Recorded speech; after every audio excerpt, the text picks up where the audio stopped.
Hello guys, আজকে দুপুরে রান্না করব। দেন একটা সরপুটি, বড় একটা সরপুটি মাছ ভেজে নিছি। লাউ দিয়ে রান্না করব এই সরপুটি মাছটা। এই সরপুটি মাছটা ভেজে নিছি। এখন লাউ বসিয়ে দিলাম, হলুদ মরিচ সব দিয়ে দিলাম বাগার,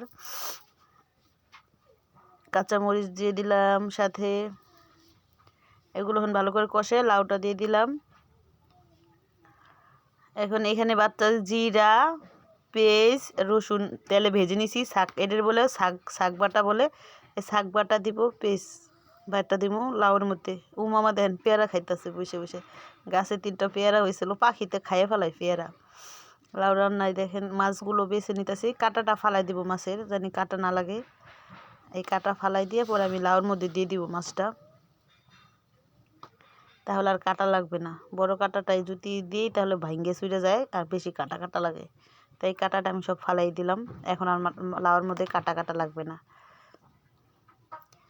এভাবে মাছ রান্না দেয় আমার হুমায়রা দেন। ও ভাজা মাছ খাইতেছে বসে বসে। রান্না করতেছি, লাউ রান্না আমার হয়ে গেছে। মাছটি দিয়ে দিলাম গাইস। আমার রান্না কিরকম লাগে আপনারা বলবেন, বুঝছেন? ভালো না হইলেও বলবেন, খারাপ হইলেও বলবেন।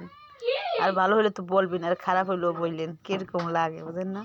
অনেকজনই বলছে ভালো, আপনারা বলতে পারেন না কিরকম। এই দেখেন শাক বাটা কিন্তু আমি আগেই দিয়ে দিছিলাম। এখন আবার ধনিয়া পাতা দিয়ে দিলাম। তরকারিগুলো হয়ে গেছে, নামিয়ে নিলাম। এই যে কালার, আসল কালার দেখেন লাউয়ের। মাছ দিছি না বাইছে, মানে গইলে ঘন হয়ে গেছে মাছ। কিরকম হয়েছে বলবেন কালারটা। হ্যালো গাইস, আজকে দুপুরের খাবার দেখো, সিম ভাজি আর আলু দিয়ে সিম ভাজি।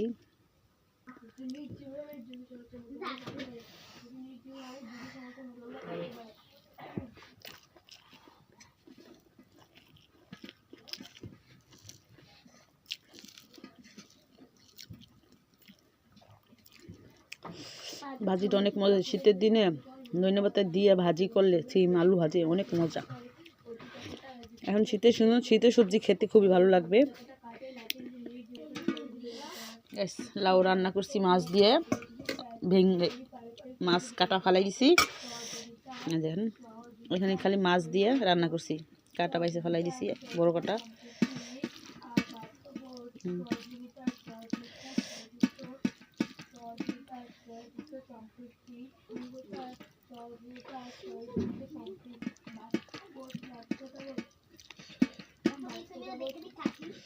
মাশাআল্লাহ অনেক মজা হয়েছে। শীতের দিনে লাউ খেতে মজাই আলাদা, বুঝছেন?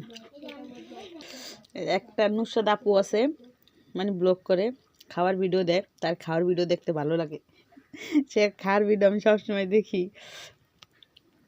তার মতন তার সামনে আসতে পারি না, আমি এমনিই খাই। আল্লাহ হাফেজ।